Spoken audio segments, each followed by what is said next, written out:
Ahoj Petře, vítaj v našom Agrek podcaste. Ahoj Saši, děkuji za pozvání. Teší ma, že si prijal pozvanie. Sme tu v krásnom prostredí na moravsko-slovenskej hranici a verím, že to tvoje dnešné rozprávanie bude inšpiratívne pre našich sledovateľov, pretože ten tvoj spôsob hospodárenia je naozaj unikátny. Skús nám to predstaviť, povedz nám, že v akých podmienkach hospodáriš, aké sú tu zrážky, aké sú tu pôdy. Vzhledem k tomu, že styl ekorege hospodaření je opravdu velmi specifický, tak doufám, že si to svých sledovatelů najde. Navíc my k tomu hospodaříme v opravdu jakoby těžkých, až bych řekl nevhodných podmínkách, kde máme převážně těžké jílovité půdy, bez organické hmoty, plné kamení. Nacházíme se v podhůří Bílých Karpat ve výšce kolem 450 metrů nad mořem a nepravidelně rozložený roční úhrn srážek je kolem 600 mm. Hospodaříme na 300 hektarech půdy, z čehož 50 hektarů jsou trvalé travní porosty. Tvoj spôsob je naozaj unikátny. Vráťme sa však v čase a skús nám priblížiť, ako si sa k tomu dostal. Kde boli začiatky tvojho hospodárenia? Začátky byly asi před 5 lety, kdy jsem začal vnímat to, že zemědělství nefunguje minimálně u nás, tady v tomto regionu, tak, jak by mělo. Každý farmář měl tendenci si stěžovat, pršalo buď moc nebo málo a furt bylo něco špatně. A já jsem vlastně řekl, že takový život nechci vést a byl jsem rozhodlý, že farmu raději prodám, než abych si měl vlastně celý život pořád na něco stěžovat. A tak jsem hledal cestu, kterou jsem nevěděl, že v té době jsem vůbec nevěděl, že nějaká cesta existuje. Každopádně konvenční anebo čistě ekologické zemědělství nebylo určitě jako řešením. Dostal jsem se k zajímavým lidem, kteří mě postupně otvírali oči a díky ním jsem přišel na cestu regenerativního zemědělství a díky regenerativnímu zemědělství, které jsem vlastníma sílama už skloubil s ekologickým, mě zcela otevřelo oči a v tu chvíli už jsem věděl, že nechci řešit nic jiného. A vlastně z toho období před 5 lety si jdu tvrdě za svým cílem a dělám všecko pro to, abych dokázal, že je možné pěstovat plodiny v regenerativním zemědělství a přitom v ekologickém zemědělství.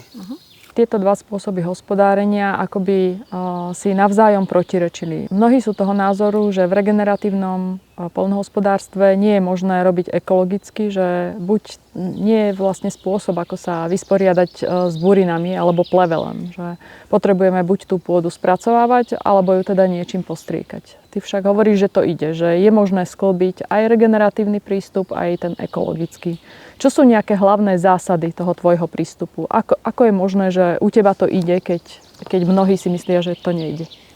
Tu odpověď rozdělím na několik částí. Každopádně tou odpovědí nejsem já, ale tou odpovědí je historie, protože odpověď na otázku chemie a umělých hnojiv je, řekněme, to tady máme maximálně 100 let. Jo? Víc jak 100 let neznáme žádné glyfosáty, herbicidy, ani ledek, ani MPK, ani močovinu. Předtím se to dělalo bez toho. A to samé je odpověď vlastně na regenerativní zemědělství, které souvisí s neprováděním právě hluboké orby a intenzivního kypření. A to intenzivní kypření a hluboká orba tady není více než 300 let. Takže když to shrnu, tak 300 let intenzivně kypříme a ořeme, což není v souladu s regenerativníma postupama. A 100 let používáme chemii a umělá hnojiva, které také nejsou v souladu s regenerativními postupy. No ale zemědělství jako takové je tady několik tisíciletí. Takže proč by nebylo možné, aby fungoval systém ekorege?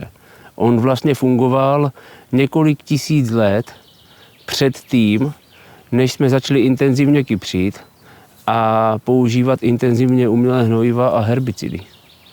Takže odpověď je, že určitě to jde, akorát jsme na ně zapomněli.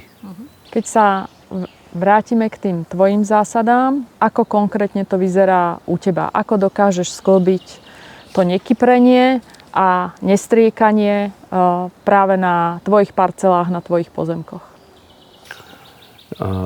Musím teda přiznat, že to určitě není jednoduché, protože za éru intenzivního hospodaření, ovracení půdy, intenzivního kypření, používání umělých hnojiv, pesticidů, jsme si vybudovali neskutečnou zásobu plevelů v půdě.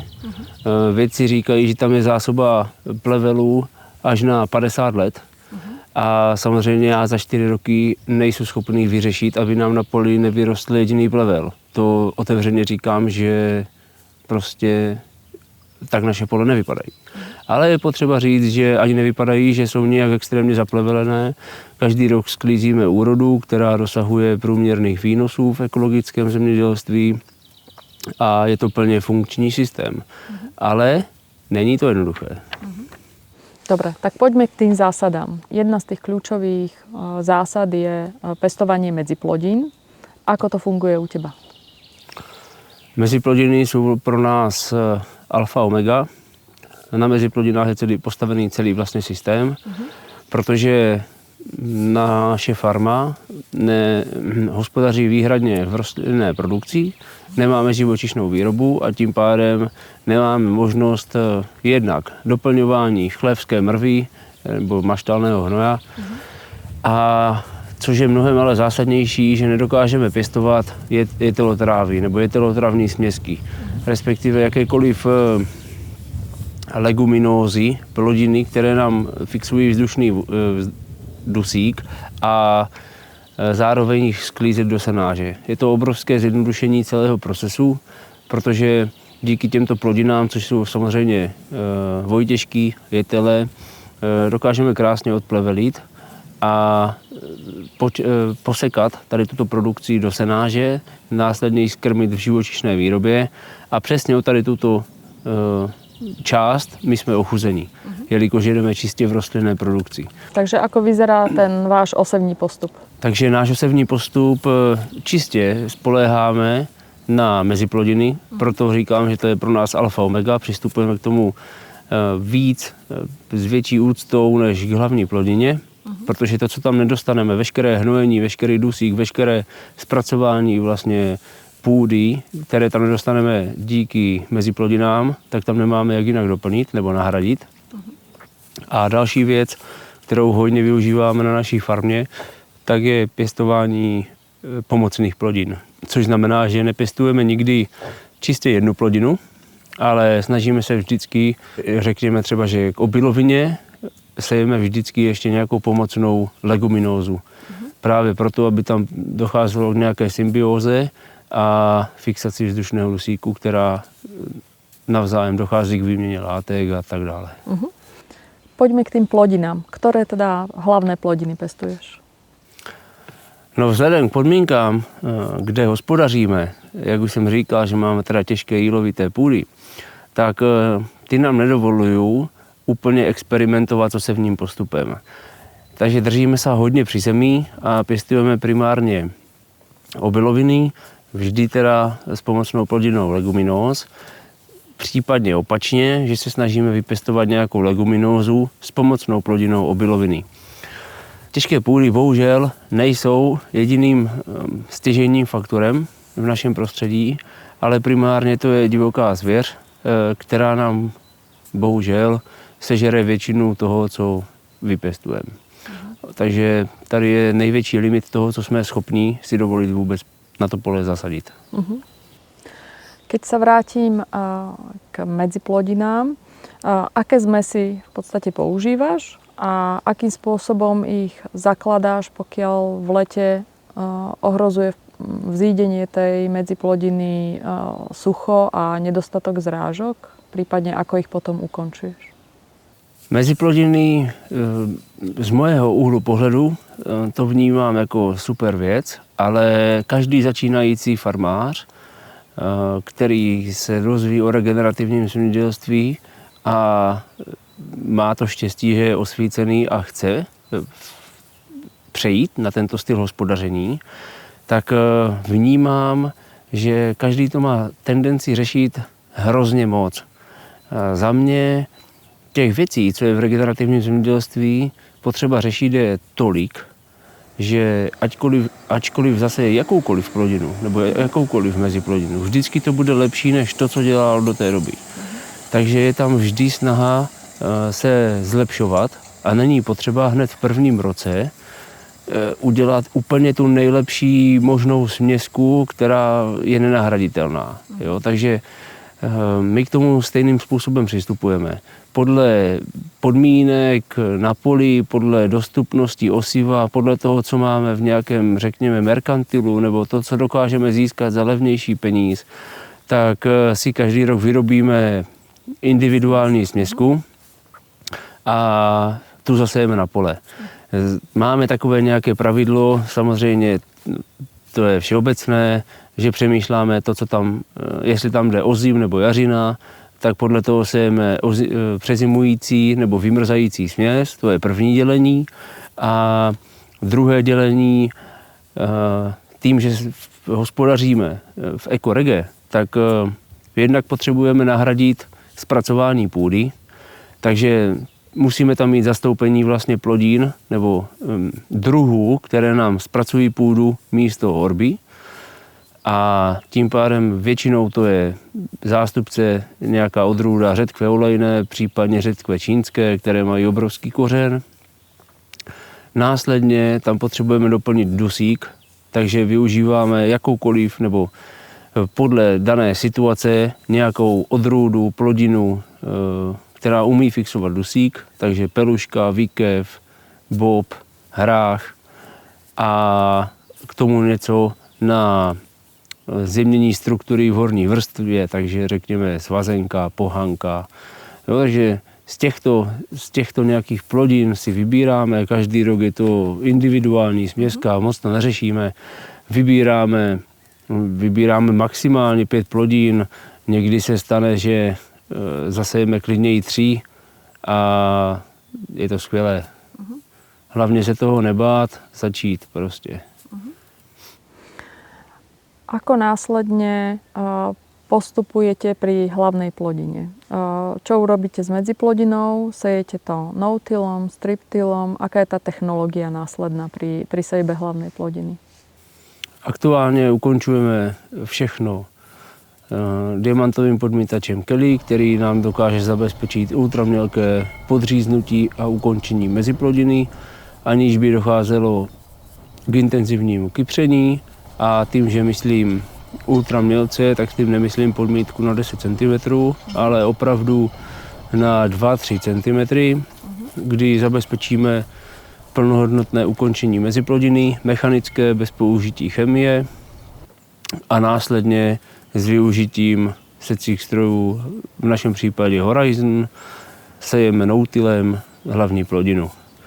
Jelikož máme stroj vybavený minimálně 3 zásobníkama, tak jsme schopni set vlastně při jednom přejezdu hlavní plodinu, pomocnou plodinu, případně další pomocné látky, které jsou schválené do ekologického zemědělství samozřejmě. Môžete aplikovať.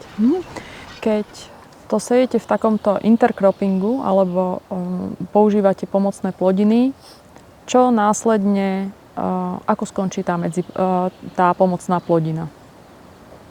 Aké sú varianty? K pomocným plodinám přistupujeme možná ojediněle, ale žádná varianta vlastně není špatná. Může se stát, že budeme mít to štěstí a pomocná plodina nám dozraje společně s hlavní plodinou. Tehdy to sklidíme společně, protože vždycky plánujeme, aby to mělo podobný termín dozrání. A následně na posklizňové lince si ty plodiny oddělíme. Tím pádem získáme jednak hlavní plodinu a jednak osivo pro další využití buď v meziplodinách nebo opět v pomocných plodinách. To je jeden případ, který by byl ideální a kam věříme, že se časem dopracujeme a bude zcela pravidelný. Další věc je, že nám ta pomocná plodina v průběhu vegetace vypadne. Ať už z nevhodných klimatických podmínek, z nevhodného aktuálního stavu půdy nebo nebo to prostě něco sežere, nějaká třeba choroba, jo, tak v ten moment to nám taky nevadí, protože máme o to jednodušší sklizeň a jelikož nám tam pomocná plodina pracovala minimálně, jelikož sejeme vždycky převážně ozimí, takže minimálně nám na tom poli 4 měsíce pracovala, nechala tam nějakou organickou hmotu, nějaký kořenový systém, jelikož je to leguminóza, z největší pravděpodobností vždycky nafixovala nějaký dusík, takže je to taky v pořádku. No a třetí varianta je taková, že nám ta leguminóza, respektive pomocná plodina, dozraje dřív než hlavní plodina, tím pádem se nedostaneme vůbec do fáze sklizně, ale vypadne nám na tom poli dřív, než ji vlastně sklidíme. Nebo buď vypadne, nebo při sklizni vypadne. A to je taky skvělé, protože tím už máme zase tou jednu složku právě té meziplodinové směsi a následně k ní noutilem opět přisejeme ty zbylé složky a ušetřili jsme vlastně za osivo meziplodin. Takže žádná varianta není špatná. Takže príroda urobí čas práce za vás a vlastně ani jedna varianta nie je špatná.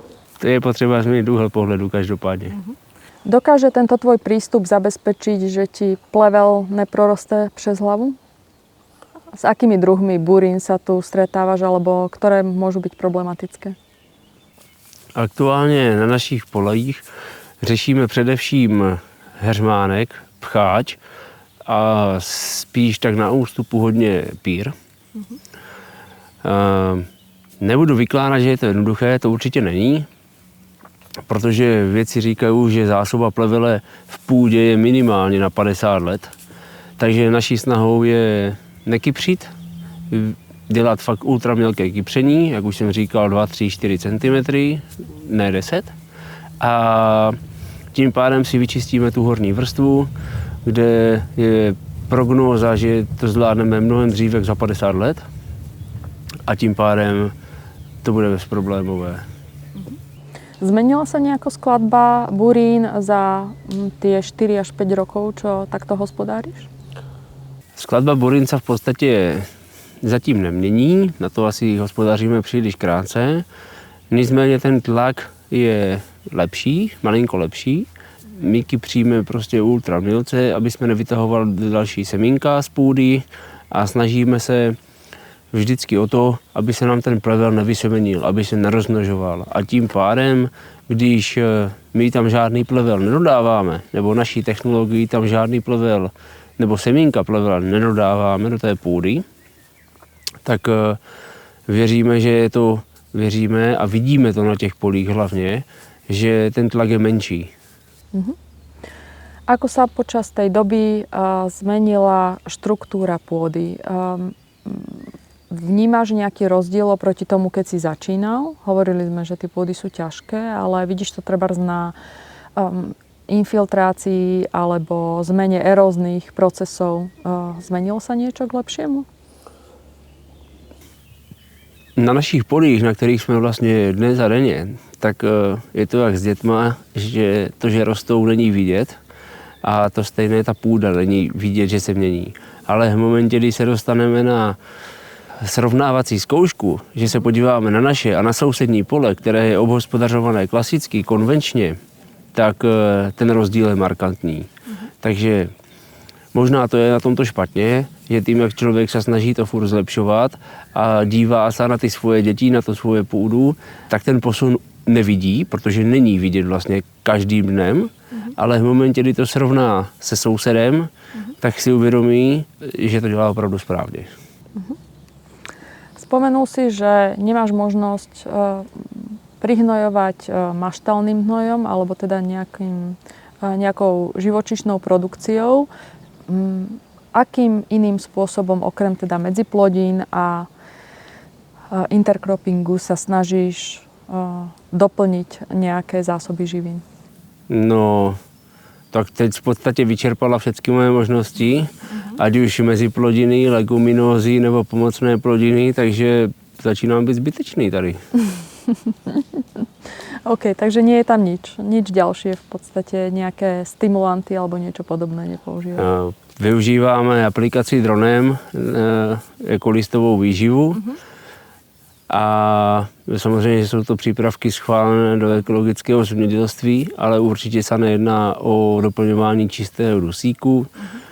Je to spíš doplňování mikrobiálního života, který se pravděpodobně neprojeví na té rostlině hned, ale nějakým způsobem se snažíme urychlit zlepšení té půdy a rozvoj mikrobiálního života v půdě. Akú úlohu zohráva v úspechu tvojho hospodárenia práve kombinácia tej technológie, toho ultraplytkého podmietača a tej sejačky? No, já bez toho si to nedovedu představit. Bez toho bych to v podstatě nedělal. To byl impuls, díky kterému se tady celá naša farma odstartovala a začala vlastně vymýšlet systém Ecorege. Protože proto my jsme vlastně přesvědčení, že máme funkční ne techniku jednotlivou, ale celý technologický proces. Ať už právě od setí meziplodin, ukončování meziplodin a setí hlavní plodiny. Právě, že technika je pro nás stěžejní, aby jsme to vlastně dokázali vůbec zprocesovat. Čo považuješ v rámci tej svojej cesty ekologicko-regeneratívnej za najväčší úspech? Čo by si dokázal tak vypichnúť? Za mě je to určitě úspora vody v krajině. Vidíme to dnes a denně, vidíme to při každém setí. Každé kypření, které provedeme jinak než diamantovým podmítačem Kelly, je obrovská ztráta půdní vlhkostí. Být přesto, že to bylo provedeno samozřejmě z nějakých důvodů na třeba 5 cm, tak vidíme, že úspora nebo ztráta té vláhy je prostě nenahraditelná. V momentě, kdy to provedeme jenom kelinama, tak už v centimetru ve 2 máme krásně vlhkou půdu a jsme vybaveni na to, aby se nám sečka dokázala krásně proříznout právě až do té vlhké půdy, uložit osivo, semínko té plodiny do vlhké půdy a hlavně následně to zavřeme. Takže nedochází k žádnému vysychání toho semínka, ale to semínko má ideální podmínky pro klíčení a následný start vlastně do života. Čo sa ti naopak nepodarilo? Čo boli tie chyby v tvojom procese, alebo ktoré si spätne dokázal možno vyhodnotiť, ako že toto nebol úplne podarený pokus? A vedel by si takto varovať nejakých ďalších farmárov, aby sa do niečoho podobného nepúšťali, že už ti to nevyšlo? Tak to je moje čistě téma. Já vykládám o tom, ne co se mně podařilo, ale tím se nechlubíme, protože to dělají všetci ostatní. My se bohužel, nebo bohu dík, chlubíme tím, co se nám nepodařilo, protože právě vzájemné sdílení zkušeností a spolupráce regenerativních, případně do budoucna doufáme ekologicky regenerativních farmářů, tak sdílení zkušeností je cesta úspory obrovského množství nákladů. My jsme se samozřejmě ze začátku taky spálili, stálo nás to obrovské množství času, nervů a samozřejmě financí. A mezi takový jeden zásadní problém nebo chybu v mém myšlení bylo, že když jsme převzali novou půdu, na které se 20 let pěstovalo, minimálně 20 let, pěstovalo jenom obilí, bez jakýchkoliv meziplodin, každoročně orba, tak jsem měl tendenci to prostě nějakým způsobem zlepšit. Neměl jsem možnost začít meziplodinou, protože jsem to pole dostal pozdě, takže jsme museli začít ozimem a říkám si, že nejlepší bude zaset nějakou zlepšující plodinu samozřejmě. Když tam 20 roků, minimálně 20 roků bylo obilí, tak jsme tam zaseli ozimý hrách bez kypření, noutilem, ale tam se projevilo právě veškeré ty nevýhody předchozího hospodaření, protože hrách nám sice krásně vzešel, na jaře byl pořád krásně vyřádkovaný, rostliny prospívaly po celou dobu vegetace, ale až následně, kdy porost začal usychat, tak se tam objevil právě ten tlak, obrovský tlak plevele, který prorostl uschlým hrachem, jelikož se tomu plevelu dostalo světlo a ten porost byl neskliditelný. Jo?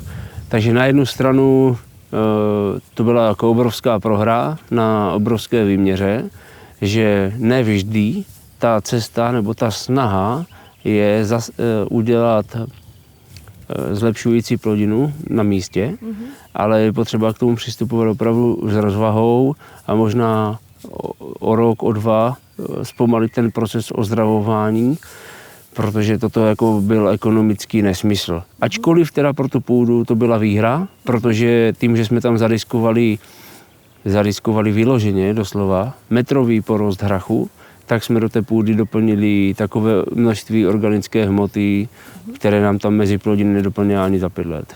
Takže jste to možno nakonec urychlili. V podstatě ano, ale bolelo to. Ale to říkám, že to jednoduché není. No. Máš nejaký odporúčaný postup teraz už s týmito skúsenostiami, že ako začať, keď preberáš pole po konvencii a máš tam začať nejaké prvé operácie, tak čo už tie tvoje skúsenosti napovedajú, že čím by si začal? Samozřejmě asi sa to vždy líší od toho, ako to vyzerá. Ano, vždycky se to liší, protože pokaždé to člověk dostane tu možnost to pole užívat v jiném termínu. Je potřeba zvážit, v jakém okamžiku se člověk dostane k tomu užívání, jestli je schopný zaset mezi plodinu nebo není. Pokud to jde, tak určitě začneme pěstováním meziplodiny a následně si vybereme hlavní plodinu takovou, která dokáže konkurovat pleveli. My využíváme především špaldu, která má obrovskou konkurenceschopnost. Koľko rokov odhaduješ, že to môže trvať, kým sa pôdy a celý ten tvoj systém dostane do takého stavu, že si vystačí sám a bude to taká ľahšia práca? Že začne tá príroda fungovať tak, ako možno kedysi fungovala? Tak jestli jsem já o něčem přesvědčený, tak je to, že půda je perpetuum mobile. To jsou přesvědčený na 1000%. A o tom, jak dlouho to bude trvat, než se dostaneme do tohoto stádia, tak nezáleží vlastně na nás, ale záleží na tom, jak dlouho na tom hospodařili naši předchůdci. Bohužel. Jo, takže jsou půdy, které se s tím dokázali popasovat lépe, přebírali jsme jich v lepší kondici a tam jsme přesvědčení, že tento bod zlomu dojde do 5 let. Ale máme i pole, které jsou totálně vydrancované, vybydlené, mrtvé, bez organické hmoty, kde možná za 10 let budeme schopni teprve na tuto otázku odpovědět. Aký druh škodcov ti robí najväčšie vrásky? Čo ohrozuje tvoju úrodu viac? Je to nejaký hmyz? Sú to hraboše? Alebo sú to nejaké hubové ochorenia? S čím zápasíš na svojich parcelách? Tak paradoxně to není ani jedno z toho, co jsi vyjmenovala. Možná jsem to už říkal, ale je to divoká zvěř. Máme tady, tím, že se nacházíme vlastně v pohraničí, už v podhůří Bílých Karpat, zalesněná oblast, takže je tady obrovský tlak z parkaté zvěře, především teda dančího, srnčího a aby toho nebylo málo, tak i divoké prasata. Máš nějaké riešenia? Čo s tým? Dnes a denně intenzivně to řešíme s myslivcema. Naše snaha je vlastně s nimi nějakým způsobem komunikovat, řešit to vzájemně a hledat to řešení, protože určitě to není jednoduché ani pro jednu stranu, ale nějak se s tím prostě musíme poprat. Takže my se snažíme dělat všechno proto, aby myslivci měli příjemnější možnosti odlovu, takže kolem orné půdy vysazujeme takzvané ochranné pásy, souvrťové, travnaté, aby vlastně byly možný kolem každého bloku obět, když už ne úplně dokola, alespoň z větší části, dostat se prostě autem k posedu, lovit, případně odlovenou zvěř nějak odvést. A snažíme se využívat i světelné ohradníky, protože pachové bohužel vůbec nefungují.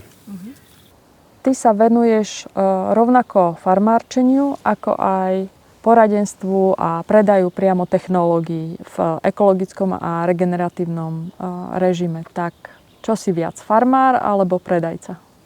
Tak samozřejmě my jsme primárně farmáři. My nejsme vůbec obchodníci s technikou. Prodávat techniku může každý, ale my prodáváme celou technologii. My, jelikož jsme především farmáři, tak my hledáme vždycky řešení. Hledáme řešení, které bude fungovat na našich polích. A jak už jsme se bavili, tak u nás ty půdy jsou velmi těžké, celkově ty podmínky jsou specifické a já s úspěchem teda říkám a tvrdím, že technika, která právě funguje u nás, bude fungovat všude jinde maximálně lépe. Takže v momentě, kdy my najdeme technologii, která je využitelná v ekologickém a regenerativním zemědělství a bude fungovat na našich půdách, což se nám zatím daří, tak bude fungovat kdekoliv jinde. A tuto zkušenost si nechceme jako nechávat pro sebe, ale chceme umožnit používání této technologie jiným. Čo ti najviac vadí na súčasnom spôsobe hospodárenia a na tom, ktorý v súčasnosti prevažuje?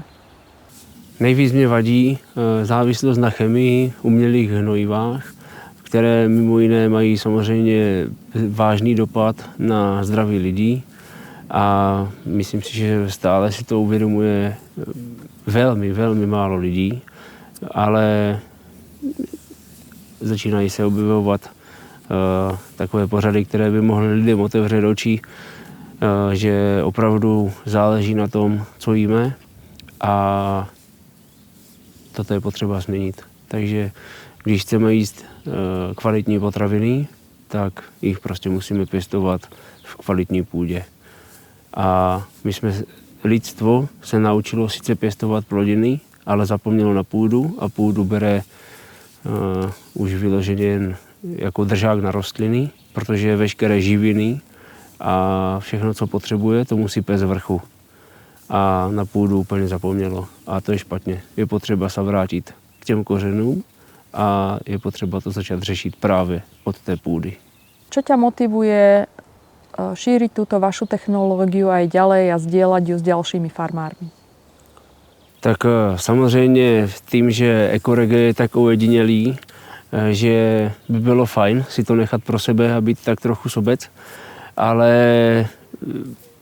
náš čas na tomto světě je omezený a věříme, že člověk jako sám, jako jedinec, ničeho nikdy v podstatě nedosáhne a nemá takový dopad, tak je potřeba, aby nás bylo 100, aby nás bylo 1000, ideálně, aby nás bylo 100 000 a v tom případě už budeme mít dopad. Budeme mít dopad na celostátní zemědělskou politiku, na evropskou zemědělskou politiku a to jsou systémy, kde budeme schopni změnit celkové myšlení zemědělství minimálně v Evropské unii. Proto je potřeba tady tyto zkušenosti navzájem sdílet, interpretovat, mluvit o tom a říkat, že jsme schopni to dělat jinak a hlavně se toho nebát. To je skvelé. Myslíš, že tento váš prístup je vhodný pre každého farmára? Tak určitě pro každého to není. Je to hlavně o tom, co člověk cítí a když chce být jenom obyčejnou součástí systému a tupě pěstovat plodiny a sklízet největší výnosy, tak to pro něho určitě není. Ale pokud cítí, že něco není v pořádku a chtěl by nějakou změnu, tak v tom případě je to nejlepší cesta. Čo bolo zatiaľ na tej tvojej ceste regeneratívnej a ekologickej najväčším prekvapením? Čo ťa tak najviac doteraz šokovalo, že ako čo funguje, čo si vôbec nečakal? Tak záleží, jestli v dobrém nebo ve zlém. Môžeš obe. Ale v dobrém, jak už jsem říkal, je úplně zázrak koloběh té vody. Jo, úspora té vody, které se vlastně šetří jednak před ním a jednak tím, že tam je stále nějaký pokryv, na kterém se samozřejmě sráží každý den nebo každé ráno rosa. V zimě naopak se tam zase udržuje sníh, který tam následně roztaje, tak úspora té vody je obrovský bonus. Ako ti tento model hospodárenia vychádza finančne a z hľadiska objemu úrod? Je to len o úspore, alebo v podstate aj tie výnosy sú tak zaujímavé, že má význam do toho ísť aj finančne? Na tady tuto věc se dá dívat dvoma úhly pohledu.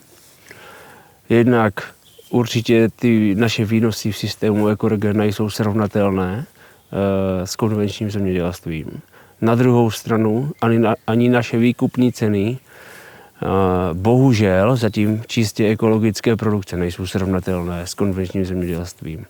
Jelikož dneska tam ještě nikdo nezapočítává tu přidanou hodnotu regenerativního zemědělství. Ale toto je jeden z důvodů, který nás vlastně drží ekonomicky při životě, protože přidaná hodnota ekologické produkce je zajímavá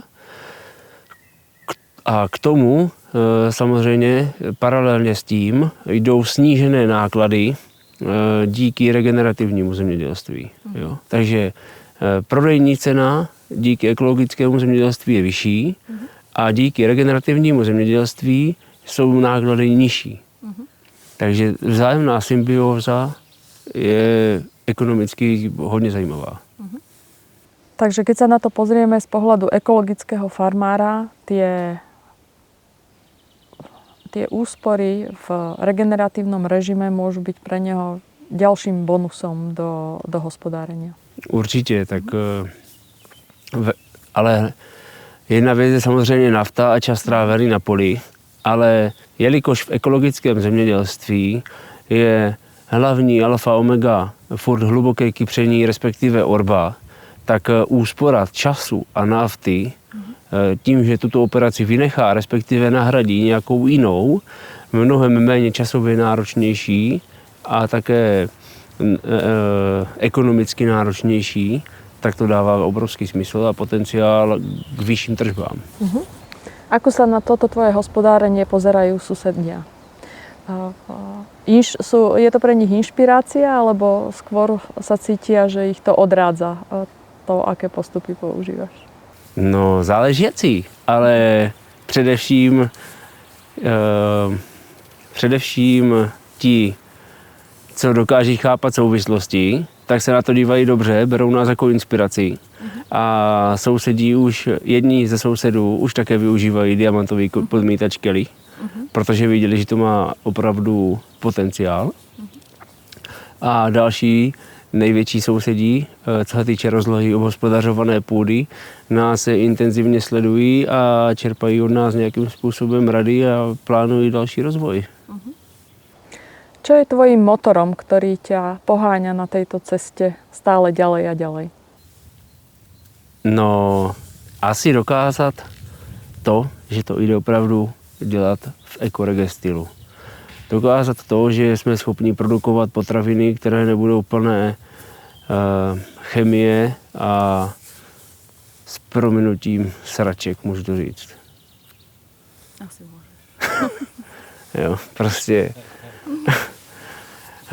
dokázat to, že dokážeme produkovat smysluplně potraviny, které nejsou plné pesticidů a chemie, ale jsou to plodiny, produkty pěstované na živé půdě. A jak už se o tom v ekologickém, spíš teda regenerativním zemědělství často mluví, tak pouze zdravá půda dokáže vyprodukovat zdravé potraviny, která dokáže nakrmit zdravé lidi. Takže já jsem přesvědčený, že dělám dobrou věc a chci dokázat opravdu, že je možné tady takové plodiny pěstovat bez chemie a umělých hnojiv. Petre, ďakujem veľmi pekne za tvoju inšpiratívnu cestu, že nám ju prekopávaš a ďalším farmárom, že ju prekopávaš. Myslím si, že mnohí môžu čerpať nápady z toho tvojho prístupu a možno si mnohým nasadil brovka do hlavy. Takže veľmi pekne ďakujem za tento rozhovor a budem sa tešiť na ďalšie prechádzanie po poliach, keď sa budeme pozerať na to, ako ti to tam rozkvetá na tej tvojej farme. Určitě jste u mě řekli vítání a já vám ještě jednou děkuji za pozvání. Ďakujem.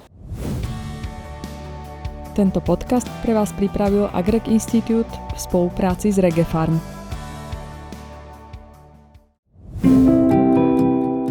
Ak vás náš podcast zaujal, kliknite na odber, aby vám neušla najnovšia epizóda.